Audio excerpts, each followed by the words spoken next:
Assalamualaikum warahmatullahi wabarakatuh. Halo anak-anakku semua, bagaimana kabar kalian? Semoga semuanya tetap dalam keadaan sehat ya. Baik anak-anak, untuk pertemuan ini kita akan membahas yaitu tentang letak dan luas wilayah Indonesia beserta dengan pengaruhnya terhadap keadaan alam yang ada di Indonesia. Letak suatu tempat di permukaan bumi itu tidak hanya menunjukkan posisinya saja, tetapi menunjukkan juga karakteristiknya. Contoh, karakteristik yang ada di daerah pantai itu biasanya bersuhu tinggi, kemudian di situ banyak masyarakat yang bekerja sebagai nelayan. Sehingga di sini letak suatu tempat itu juga menentukan karakteristik dari kehidupan masyarakat tersebut. Ada 3 letak yang perlu kalian ketahui, diantaranya ada letak astronomis, ada letak geografis, dan yang ketiga adalah letak geologi. Kita bahas satu persatu ya. Untuk yang pertama yaitu adalah letak astronomis Indonesia.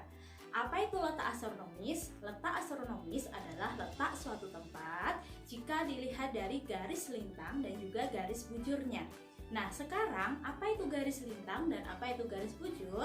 Untuk garis bujur itu adalah garis khayal yang menghubungkan antara kutub utara dengan kutub selatan. Sedangkan garis lintang itu adalah garis khayal yang melintang atau melingkari bumi. Nah, letak astronomis Indonesia itu terletak di antara 6 derajat lintang utara sampai 11 derajat lintang selatan, 95 derajat bujur timur sampai dengan 141 derajat bujur timur. Dengan adanya garis lintang dan garis bujur tersebut atau biasa garis astronomi itu membawa pengaruh atau dampak keadaan alam di Indonesia. Nah, yang pertama itu kaitannya dengan pengaruh terhadap garis lintang, yaitu Indonesia beriklim tropis. Kemudian memiliki curah hujan yang tinggi, memiliki hutan hujan tropis yang luas, dan memiliki nilai ekonomis yang tinggi. Kemudian di Indonesia itu juga mendapatkan penyinaran matahari sepanjang tahun.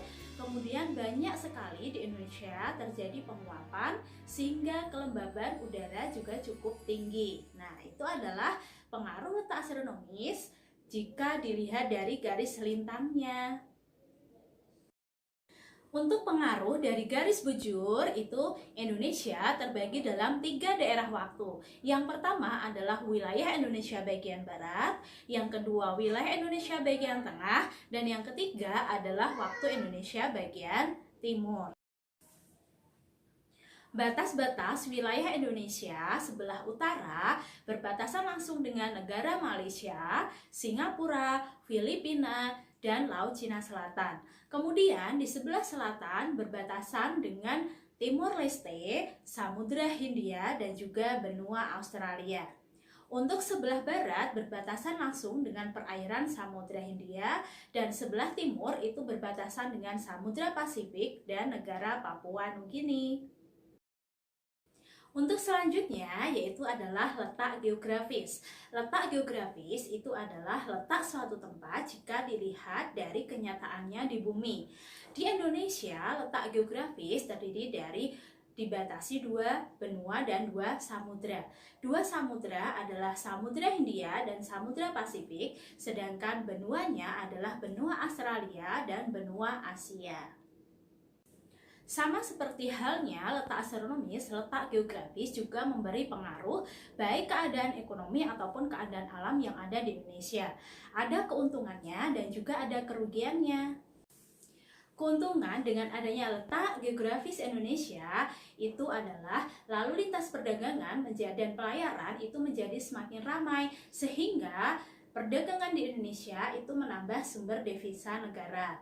Kemudian yang kedua adalah jalur perdagangan dunia.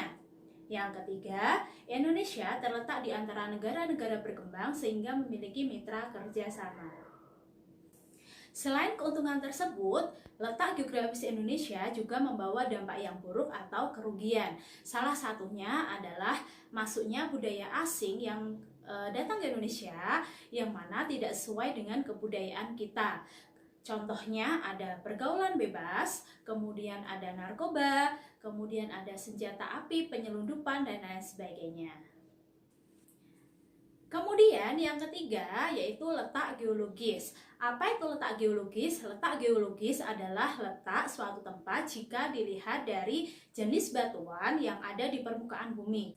Sama seperti halnya letak astronomis dan letak geografis, letak geologis juga mengakibatkan beberapa hal yang terjadi keadaan alam di Indonesia. Beberapa hal itu yaitu yang pertama bahwa di Indonesia memiliki banyak sekali gunung berapi. Yang kedua, laut di bagian barat dan bagian timur itu dangkal, sedangkan laut yang berada di bagian tengah itu sangat dalam. Kemudian Indonesia menyimpan banyak barang tambang mineral. Wilayah Indonesia termasuk daerah yang labil sehingga sering terjadi gempa tektonik atau vulkanik. Kemudian yang kelima adalah pegunungan di Indonesia merupakan rangkaian pegunungan sirkumpasifik dan sirkummediterania. Baik anak-anak, untuk pertemuan hari ini Bu Ani cukupkan sekian ya. Nah, saya berpesan bahwa kita harus bangga menjadi warga negara Indonesia. Karena apa? Negara Indonesia itu adalah negara yang sangat besar, negara yang memiliki sumber daya alam baik dari daratan ataupun laut yang cukup besar, sehingga Indonesia itu dikenal dengan sebutan sebagai negara maritim. Nah, bagaimana cara kita melestarikannya? Yaitu kita menggunakan dengan sebaik-baiknya sumber daya alam yang ada di Indonesia, kemudian diolah juga dengan secara efektif dan efisien. Oke, terima kasih atas perhatian anak-anak semua. Jangan lupa jaga kesehatan ya. Ketika kalian kemana-mana juga harus selalu mengingat adanya protokol kesehatan. Oke, terima kasih. Wassalamualaikum warahmatullahi wabarakatuh.